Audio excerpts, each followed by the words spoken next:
Bonsoir, j'ai dépassé les 50 000 abonnés. Vous voulez savoir ce que ça fait? Vous voulez savoir si on peut en vivre? Bienvenue dans la 13e EDK.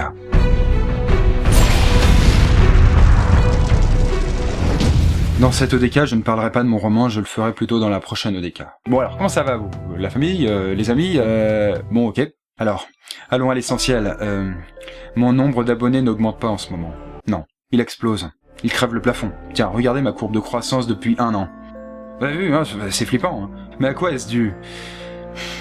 Difficile à dire quand même. Bon, après, on va pas chier dans la colle. Hein. Le fait que je me casse le cul à produire des vidéos léchées et qui puissent vous plaire à vous, c'est déterminant. J'imagine qu'on peut pas vendre de la merde parfumée au chocolat indéfiniment aux gens. Hein. Bon après, bien sûr, hein, avant que le sujet puisse vous intéresser vous, il faut qu'il m'intéresse moi. Imaginez un prof d'histoire qui vous parle de dinosaures, mais d'une voix monotone et morte. Bref, le mec il en a rien à foutre de son sujet. Putain, les dinosaures c'est un truc ultra excitant, mais si le mec est nul à chier, le meilleur sujet au monde sera nul à chier. Bon, il y a 5 mois, j'avais 5000 abonnés.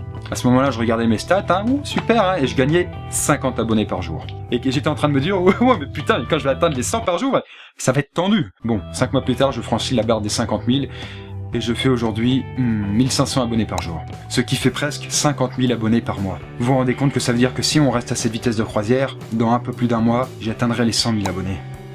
C'est dingue quand même. Vous savez, j'aime bien regarder le nombre de vues des autres youtubeurs, leur nombre d'abonnés, leur croissance, tout ça. Et j'aime bien regarder où j'en suis par rapport à eux. Et puis un jour, un mec m'a dit en commentaire « Non mais arrête de te comparer aux autres enfin, non mais putain, mais t'es unique hein, vieille pute !» Bon, il n'a peut-être pas exactement dit ça, mais en tout cas c'était dans l'idée que le fait de se comparer aux autres comme ça, bon, c'est pas très noble quoi. Et je suis d'accord, mais c'est tellement humain. Alors comparons. Sur les 30 derniers jours, j'ai fait 1 600 000 vues. Oh putain. Nad Richard, dont j'avais parlé dans mon EDK 10, et qui avait commencé à peu près en même temps que moi les vidéos, mais qui avait eu une croissance beaucoup plus rapide en fait que moi. Donc elle a très vite décollé alors que moi je restais au plancher des vaches. Et bien aujourd'hui, malgré ses 250 000 abonnés, je fais plus de vues qu'elle. C'est amusant à constater, hein, c'est tout. Et puis malgré le fait que j'aime pas trop ses podcasts, hein, j'aime bien la personne derrière. Je fais plus de vues qu'Axolot, qui de son côté fait d'excellentes vidéos où on apprend des choses surprenantes à chaque fois. Je vous conseille d'ailleurs sa chaîne. Je fais plus de vues que Dr Nozman, qui fait des vidéos très typées science. Lui, par exemple, je le suis depuis ses premières vidéos où il galérait à avoir des abonnés aussi, donc bon, il a fait du chemin. Je fais plus de vues que Minute Papillon. Il doit avoir des centaines de podcasts hein, bien réalisés et qui invitent à réfléchir. Malheureusement, moi perso, ces vidéos elles me saoulent puisque ça va trop vite. Hein. À chaque fois, j'ai l'impression d'être en apnée. Et puis aussi, désormais, je fais plus de vues que Diablo X9. Lui, le petit gars, hein, c'est la chute libre depuis maintenant un bon moment. Et il n'arrive pas à remonter la pente. Bon, vous vous demandez, alors qu'est-ce que ça fait d'avoir 50 000 abonnés? Est-ce que c'est cool? C'est cool. J'ai tellement entendu de fois dire à des youtubeurs dans leurs vidéos spéciales abonnés « Hey, j'ai 50 000 abonnés, merci à tous, hein, c'est vraiment trop cool, allez bye !» Bah que ça me fait rire quoi. Non, personnellement je ne trouve pas ça cool d'avoir 50 000 abonnés. Faire du saut en parachute, ça je trouverais ça cool. Mais y avoir 50 000 abonnés, c'est une sorte de rêve qui prend vie sous vos yeux. Vous savez, jusqu'à mes 10 000 abonnés, j'étais pépère. Je pensais pas trop à ma chaîne puisqu'elle augmentait comme ça, lentement mais sûrement, en mode papy quoi.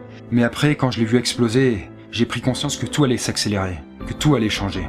C'est peut-être un peu comme la sensation du mec qui a gratté des tickets de loto toute sa vie et qui a jamais gagné. Et qui un jour découvre à la télé comme un con qu'il a tous les numéros gagnants. Bon voilà, hein, je suis un petit peu dans le même état fébrile que ce gars-là en ce moment. Et c'est un petit peu aussi la même sensation que quelques jours avant la rentrée des classes. Est-ce que je serai avec mes copains? Est-ce que j'aurai le prof qui pue? Tout ça, quoi. Si je vous raconte tout ça, c'est parce que... j'aurais tellement voulu que les autres youtubeurs en fassent de même. Qui racontent leur montée en puissance, qu'est-ce qu'ils ressentent, comment ça se passe pour eux. Mais jamais je n'en ai trouvé un seul qui ait pris la peine de se dévoiler. Même dans leur prétendu blog perso, à part dire « Ouais, c'est cool, merci, ouais, putain !» Ils n'en parlaient pas.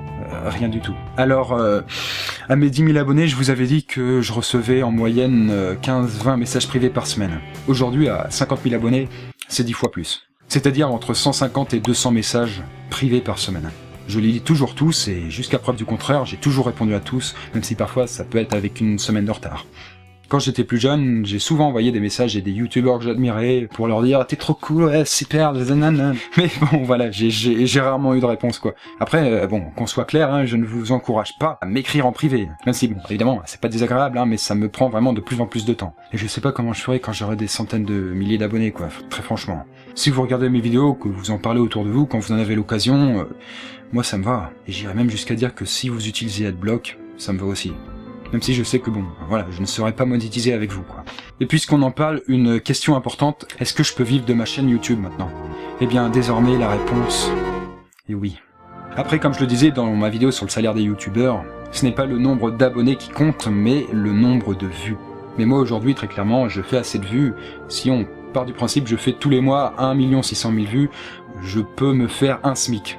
Bien sûr, j'ai déjà déduit toutes les taxes et les cotisations sociales. Parce que dans le revenu des youtubeurs, évidemment, bon, je l'ai pas dit, c'est leur revenu brut. En admettant qu'ils gagnent ça, ensuite, ils doivent payer des impôts, tout ça. Donc, ça baisse. Après, moi, comme ma chaîne est en croissance, ce que je vous dis là ne sera plus du tout valable dans quelques mois. Depuis que je suis chez Believe, qui est mon network, au niveau des revenus YouTube, tout a été remis à zéro. Donc, je ne sais pas à l'heure actuelle combien je gagne, exactement, quoi. Je sais juste que c'est supérieur à 1000 $. Par contre, ce que je sais, c'est que la totalité de mes vidéos sont monétisées.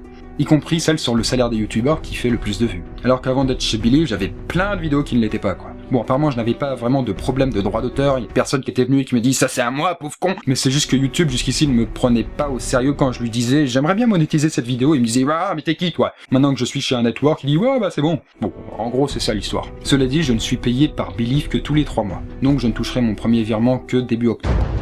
Et vous savez, depuis que je gagne de l'argent grâce à mes vidéos, non, ça ne corrompt pas votre travail ou ça ne vous rend pas démoniaque, mais ça vous donne juste encore plus envie d'en faire. Et de là, on pourrait me dire « ah, ça veut dire que tu fais ça pour l'argent, hein ?» Eh bien, ça, je répondrais oui, désormais, l'argent fait aussi partie de l'équation. Mais évidemment, il n'y a pas que l'argent qui entre en facteur, sinon ça fait bien longtemps que j'aurais abandonné. En fait, depuis que je commence à gagner pas mal d'argent grâce à mes vidéos, j'ai le sentiment d'être reconnu pour ce que je fais. J'ai l'impression que mon travail est devenu plus noble, qu'il a plus d'importance, qu'il est devenu important. Je veux dire, ce n'est plus qu'une simple passion maintenant qu'on fait après notre vrai travail, celui qui nous fait vivre. J'étais content de ma chaîne YouTube avant, j'aimais ce que je faisais, j'aimais mes vidéos, mais maintenant, j'en suis fier. Dans notre société, gagner de l'argent, c'est un message fort qu'on envoie. Quelque part, on a réussi à trouver notre propre voie. Bon, imaginez que ce soit une chaîne YouTube ou n'importe quelle passion ou projet en général, que ce soit au tout début, une graine.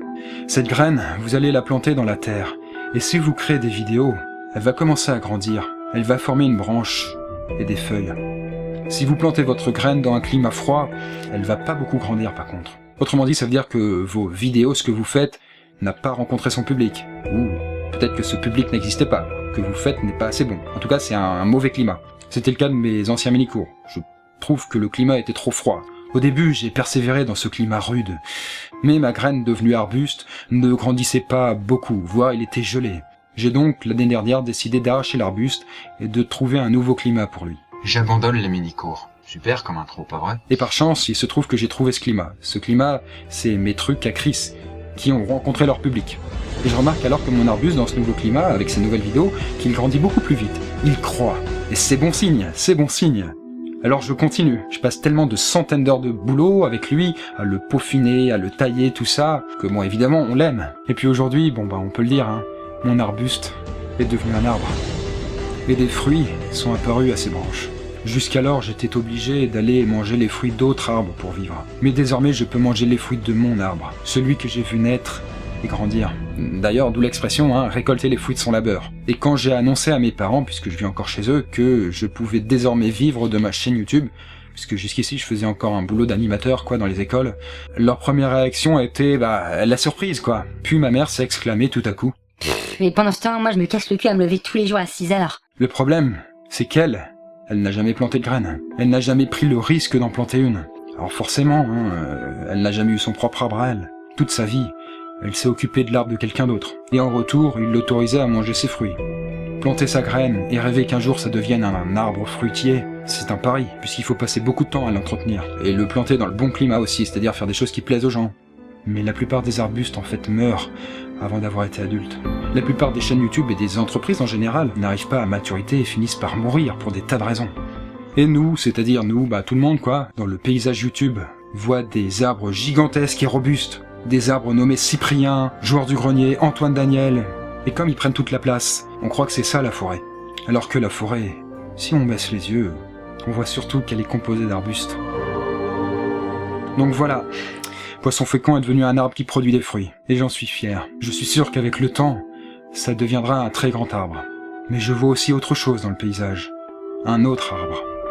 Un arbre gigantesque. Un arbre plus grand que tous ceux qui existent. Mais cet arbre, je le vois alors qu'il n'existe pas encore. Car cet arbre, j'ai sa graine dans ma main. Et cette graine porte le nom de Kundar.